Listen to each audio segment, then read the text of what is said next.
উম্মতের কোন ভয় থাকবে না। কাসসালাতিল মাকতুবা।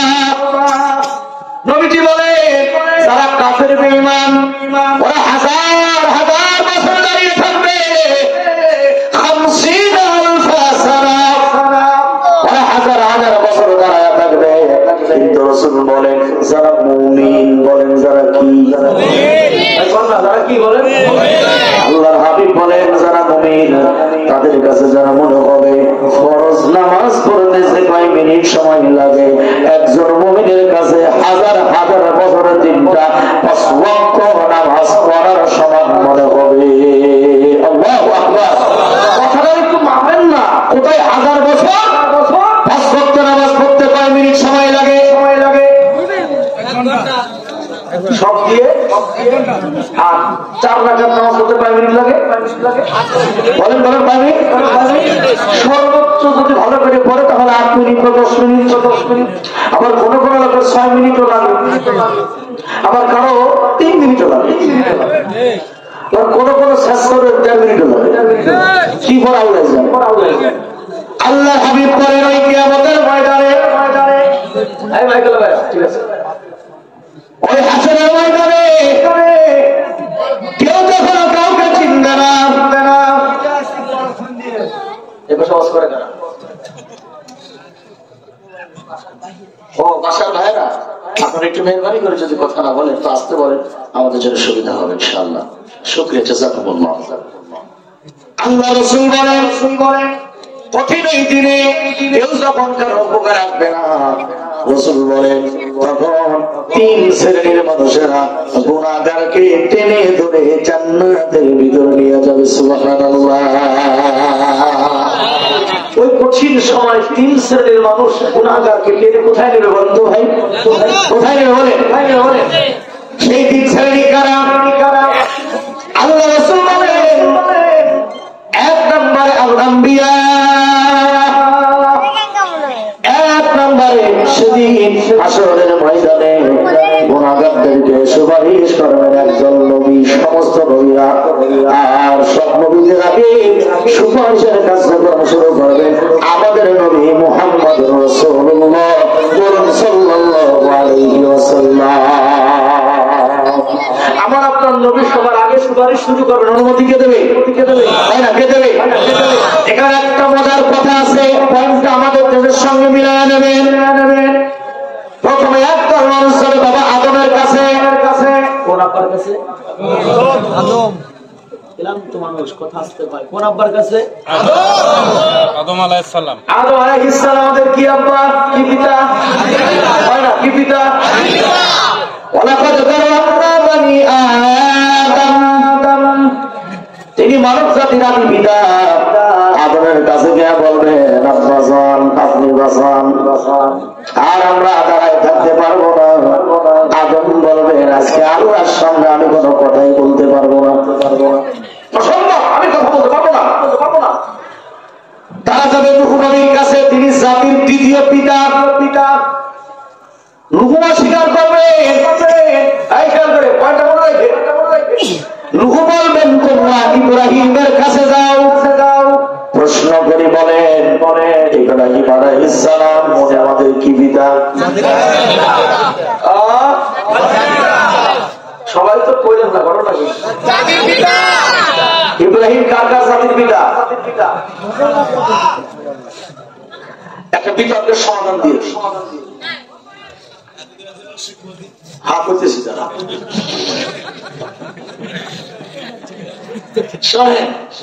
একটা কথা বলি, সারা পৃথিবীর মুসলিম মিল্লাতের জাতির পিতা একজন। বলেন কয়জন? আমাদের দেশে শেখ মুজিবুর রহমানকে আওয়ামী লীগের বাইরে জাতির পিতা বলে, এটা ওনাদের একটা মূর্খতা। কেন শোনে? উনি যদি হয় আওয়ামী লীগের পক্ষ থেকে জাতির পিতা, তাহলে জিয়া বিএনপির পক্ষ থেকে জাতির পিতা হিসাবে তাই হয়। উনি জাতির পিতা নন, তবে উনি জাতির একজন সম্মানিত ব্যক্তি। কথা ঠিক না? বলে ওনার অবদান আপনি অস্বীকার করতে পারবেন না। দেশের জন্য ওনার অনেক অবদান আছে, আমরা অস্বীকার করি না। কিন্তু উনার ভাস্কর্য যখন বানানো হলো রাস্তার মোড়ে তখন তখন আল্লামা মামুনুল হক সহ অনেক আলেমরা প্রতিবাদ করেছিল না ভাই? বলেন করছিল কিনা? বিনিময় কি হলো?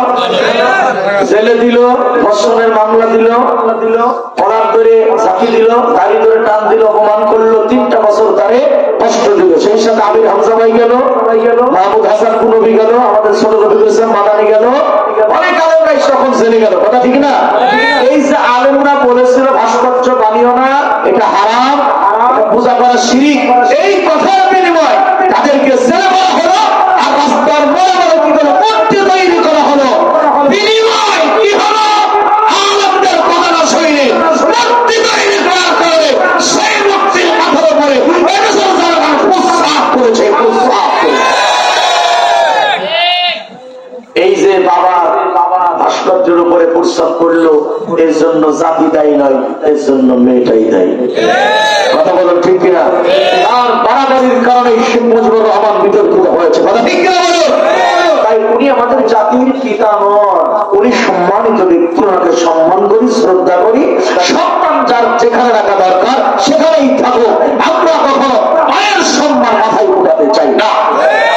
মিল্লাত আবিকুম ইব্রাহিম ওয়া সাম্মাকুমুল মুসলিমিন, এর একটা আয়াত শেখ মুজিবুর করে দেখাতো। মিল্লাত আবিকুম শেখ মুজিবুর রহমান ওয়া সাম্মাকুমুল মুসলিমিন, আসেনি করেছেন? আছে নাকি? তা আল্লাহ যারে কই জাতির বিনা, সেই বিনা জাতির বিনা আপনি জোর করবেন না, আমি জোর করি কেন? সুতরাং এই সম্মানের পাত্র সেখানে থাকবে।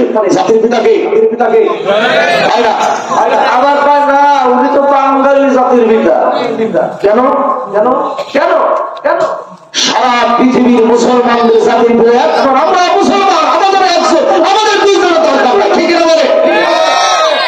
এজন্য ইব্রাহিম জাতির আব্বা, তিনিও বলবেন আজকে হাসরের মাঠে আমিও কিছুই করতে পারবো না, তোমরা চলে যাও মুসা নবীর কাছে। লোকগুলি মুসা নবীর কাছে যাবে, মুসা বলবেন আমি অপারক, তোমরা ঈসার কাছে যাও। ঈসা বলবেন আমি অপারক, তোমরা এদিক ওদিক যাও না। আজকে যদি নাজাত পেতে চাও একজন ব্যক্তির কাছে যাও, তিনি হলো মুহাম্মদুর রাসূলুল্লাহ সাল্লাল্লাহু। লোকেরা যাবে নবীজির কাছে, আল্লাহ পাক বলবেন হাবিব আপনার কাছে আমি কষ্ট দেব না, আপনার আবদার ফেলবো না, আপনি যাকে পছন্দ করেন আপনি তাকে সুপারিশ করে জান্নাতে নিয়ে যান। এখানে মনে রাখবেন রাসূল সুপারিশ শুরু করবেন, পৃথিবীর 2 শ্রেণীর মানুষের দিকে রাসূল মুখ দিয়ে তাকাবেন না। আমি তাদের পরিচয় দিচ্ছি, তার আগে বলি 1 নম্বরে সুপারিশ করবেন নবীগণ। সবার আগে কোন নবী বলেন? মুহাম্মদুর। এইবার 2 নম্বরে কারা? এই 2 নম্বরের নামটা আমি বলতেছি, শোনার পরে যদি মনে চায় আল্লাহ বলতেন বললেন, আল্লাহ রাসূল বলেন 2 নম্বরে হাসরের মাঠে কান খাড়া করে শুনে 2 নম্বরে হাসরের মাঠে বাইরে কি হয়েছে? আমার সমস্যা বাইরে সব বাইরে অসুন্দরের ভিতরে বাইরে কোনো সমস্যা হবে না। কষ্ট করে একজন তো সিকি দোকানে বসে শোনাটা জন্য নিয়ে সুন্দর ভিতরে আসো, খেয়াল করেন। 2 নম্বরে সুপারিশ করবে কারা? আরে নবীজি তার পাক জবানে বলেন নবীর মুখের কথার দাম কম না বেশি রে ভাই? আল্লাহর হাবিব বলেন 2 নম্বরে যারা সুপারিশ করবে গুনাহগারদেরকে টেনে টেনে জান্নাতে নেবে, তারা হচ্ছে সুন্নাতুল উলামা। বোঝে নাই কথার মান, বোঝে নাই। 2 নম্বরে সুপারিশ করে পৃথিবীর একবার আলেম ওলামা। সুবহানাল্লাহ বলেন। আপনারা যারা আলেম দেখতে পারেন না, হুজুর দেখলে নাক শিটকা, হ্যাঁ হুজুর দেখলে গালি দিতে মনে চায়, ভালো লাগে না, আনকালচার। হুজুর আনস্মার্ট, আনকালচার নয়। লাকাদ কানা লাকুম ফি রাসূলিল্লাহি উসওয়াতুন হাসানা। আরে পৃথিবীর উত্তম আদর্শ হলো নবীজির জীবনের ভিতরে, আর হুজুররা ফলো করে মুহাম্মদুর রাসূলুল্লাহর আদর্শ। হুজুররা ইসলাম যদিও মেয়েরা আইলামি করে না, দরকার নাই তোর আইলামি, তোর হারাম আইলামি দরকার নাই। তবে কথা হচ্ছে এই কোন ইমামের বউ মুসল্লির সাথে ভাবে না, বরং মুসল্লির বউ ইমামের সাথে কথা ঠিক হয়েছে বলে। এটাও ঠিক কাজ নয়, এটাও ঠিক নয়, হারাম, এটাও ঠিক নয়। বুঝাতে চাচ্ছি হারাম রিলেশন আইলাদের আমাদের দরকার নাই। সুতরাং পৃথিবীতে শুধু হুজুর না, প্রকৃতির সুন্নতের উপরে জীবন গঠন করবে যারা, তারাই হবে শ্রেষ্ঠ ইসলাম। কথা ঠিক না বলে ভাই? হাসরের মাঠে দ্বিতীয় নম্বরে সুপারিশ করবেন পৃথিবীর কারা? এত জোরে ক্ষতি হয় নাকি? কানে লাগে না? বলেন কারা? এখন আলেম তো মেলা প্রকার, ধরেন তাহিরি গুরু আলেম না, আলেম না, তারপরে এদিকে হেফাজত, জামাত ইসলাম, চরমোনাই, মাইজভান্ডারি, আট্রসি, আলেম তো বহুত প্রকার, আলিয়া কওমি। প্রশ্ন হলো হাসরের মাঠে সুপারিশ করবে কোন দলের হুজুর? একটা প্রশ্ন আসে না ভাই? আসে কিনা বলে? কারণ এক আলেম একজনের সামনে দাঁড়িয়ে বলেছে যে আবা আপনি জান্নাতি মানুষ, যদিও তিনি মানুষকে খুন করেছে বিনা কারণে। কথা বলে না। আর আলেম তার বিরুদ্ধে দাঁড়িয়ে বলছে ভাস্কর্য মুক্তি বাড়াবে না। দুইজনই তো আলেম। এখন প্রশ্ন হলো সুপারিশ করবে কারা? এক আলেমরা দেখি লুঙ্গুসু করে জিকিরের নামে নাচতে নাচতে বাসের মাথায় ওঠে, পানিতে লাফ দেয়, উড়ালে। আর এক আলেমরা নির্জরে নিরিবিলি আল্লাহ পাকের সামনে দাঁড়িয়ে তাহাজ্জুদের নামাজের মাধ্যমে আল্লাহকে স্মরণ করে, তারাও আলেম। ঠিক না বলে? এখন আপনারা বলেন, আমি আপনাদের কাছে জানতে চাই সুপারিশ করবে কোন গুরু? সুন্নি না ওয়াহাবি? তাবলীগ জামাত? ওখানে তো দুই গুরু, হ্যাঁ। হাসরের মাঠে সুপারিশ করবে কোন আলেমরা? এর পরিচয় দিয়েছে মুহাম্মদুর রাসূলুল্লাহ। আমি কি আপনাদের মাঝে নবীজির হাদিসের মাধ্যমে তাদের পরিচয়টা তুলে ধরতে পারি? ধরবো? আমি কি তুলে ধরবো? আচ্ছা, ওই আলেম চিনতে চান যে আলেম হাসরের মাঠে সুপারিশ করবে, ওই আলেমদেরকে চিনতে চান কারা কারা?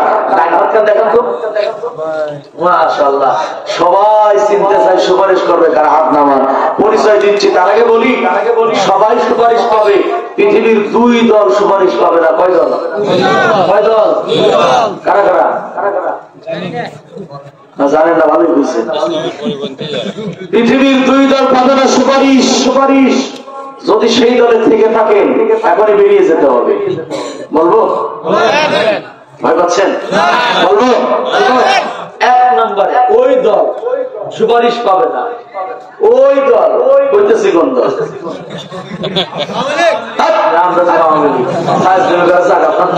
যত দোষ নন্দ নিয়ে মানে এমন টাকা রাখিছে কথায় আওয়ামী লীগ। ওই দল সুপারিশ পাবে না।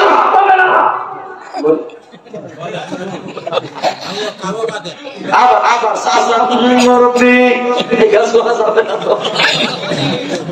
না, আল্লাহ পাক বলেছেন তাদের পরিচয় কোরআনের দুটি আয়াতের মাধ্যমে। সুবহানাল্লাহ পড়েন। আমি এই দুই দলের পরিচয় দেব, ওই হুজুরের পরিচয় দেব। আমি যদি সব দিই তাহলে তো হইল না, কিছু দিতে হবে। মাথা নাড়াবেন না, উঠাউঠি করবেন না, মুসাফির হালতে আছে। আমার পূর্বে মাদ্রাসার জন্য কালেকশন হয়েছে, আপনাদের টাকা দেওয়ার স্টাইল আমার পছন্দ হয়।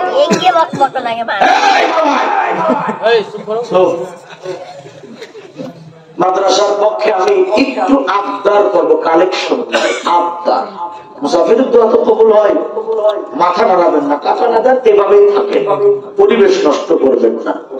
আমি ওই দুই দলের পরিচয় দিচ্ছি আয়াত দিয়ে, হাদিসের মাধ্যমে হুজুরদের পরিচয় দেবো। কারণ যদি আপনি ওই হুজুরই চিনতে না পারেন তাহলে কাতার বাঁধবেন কার পিছনে? ঠিক না? কোন কোন হুজুর দেখি দরবারে গিয়ে বলে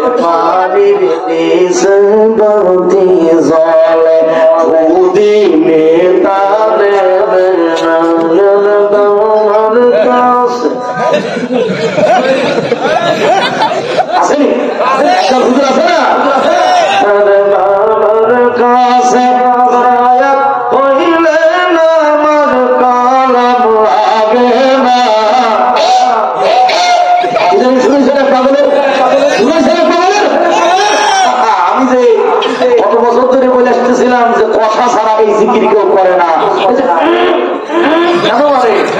দিন পায়খানা বের না হলে এরকম করে কথা ঠিক না বলে উল্লু পাল্লু এরা বলে সুন্নি এর নামে রাখবে সুন্নি রেসনি কত কিছু লাগায় তারা মানুষে মানুষের পথে আরে পূজা করে টয়লেট আছে ওখানে না ঠিক না বলে এরাও তো আলে এরাও তো বাবা এরা আবার নিজেদেরকে সবচেয়ে বড় হক বলে দাবি করে ঠিক আছে না বলো আর আপনি ঘুরে ঘুরে দেখবেন চন্দ্রকোনা রাজবান্ডারি খেয়াল করো কুতুববাগি দেওয়ানবাগি রাজাবাগ আক্রোশী এখানে যে আলেমগুলো থাকে এরা তো আসলে চালাক দরবার থেকে কিছু মাল কামানোর ধান্দায় সেখানে তারা ঘুরে বেড়ায় এবং এমন এমন শব্দ তারা দরবারের সামনে ব্যবহার করে কোনোটা শিরিক কোনোটা কুফর কোনোটা বিদআতি কথা বলে না কেন কয় মাঝে বান্ডারি বাবাই কই বৈশে জিকির ভালো ভাই তাই নাইছে নাইছে কয় নাইছে নাইছে করর জিকির বাবাই তাতে খুশি হয় এই যে বইছে মারা শুরু হয় আধা ঘন্টা লাগে বইছে মারা পাওয়া কথা ঠিক কিনা বলে এরাও তো আলেম এরা কি এরা আলেম তবে প্রকৃত আলেম না এরা হলো সবার আলেম ঠিক কিনা কথা বলে আমার জন্মস্থান ফরিদপুর জেলাতে সেখানে আক্রোশী দরবার অসংখ্য আলেমরা থাকে মুরিদ ভাইরা থাকলে ওরা মিলাতে পারবে দেখবেন তারাও কিন্তু বলে নতুনিদের চাঁদ উঠেছে বাবারি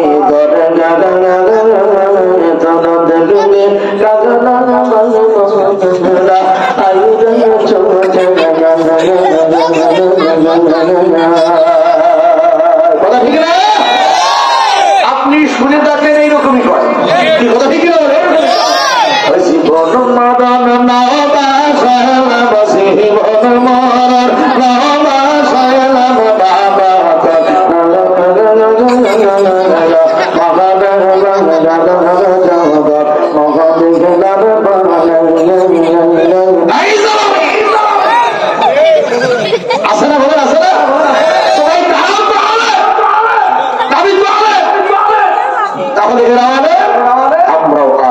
প্রশ্ন হলো সুপারিশ কি আমরা করবো না ওরা করবে প্রশ্ন আছে না প্রশ্ন আছে না পরিষ্কার জবাব হাদিস থেকে দেবো এই মুহূর্তে আসমান থেকে উঠবেন না নড়বেন না এই মাদ্রাসার পক্ষে